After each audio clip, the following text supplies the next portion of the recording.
after she allegedly witnessed an ice cream truck driver take photos of students on an Odessa High School campus. One parent did her research on the man, and she found out he happens to be a registered sex offender. Within a week, the man was placed behind bars for not reporting that he had changed jobs. CBS 7's Lauren Landman has been researching this case all afternoon. Lauren, how could a man convicted of at least 4 sexual assault cases get a job like this working around children? Jay Tatum, oddly enough, it isn't illegal for a registered sex offender to drive an ice cream truck if they have completed parole and probation.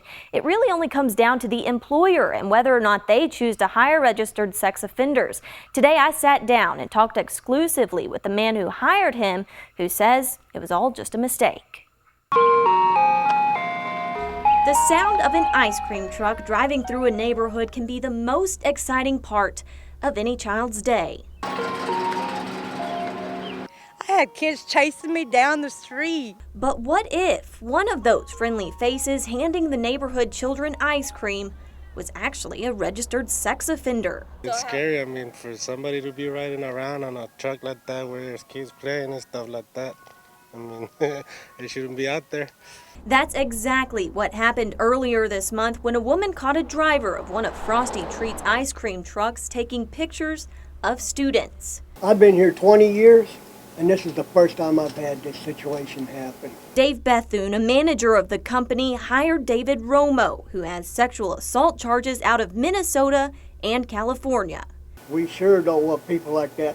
I have a 11-year-old son, and I sure don't want people like that hanging around my shop, and I sure don't want them out there with the children.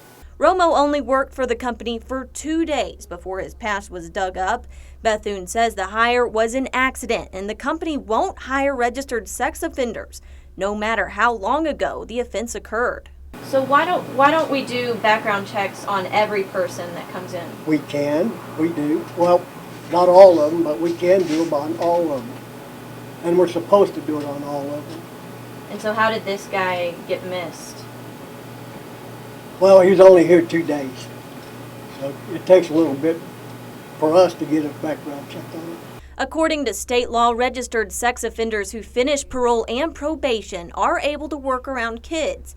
The only jobs they can't hold include driving a bus, a taxi, a limousine, or run amusement park rides. But driving an ice cream truck is not on that list, unfortunately. Because it's not on the list, working for the company wasn't the crime, but rather not reporting a job change to police. Illegal or not, Bethune says these kinds of criminals should never be hired by the Frosty Treats ice cream company. So you think this guy just accidentally went through the system? Yep.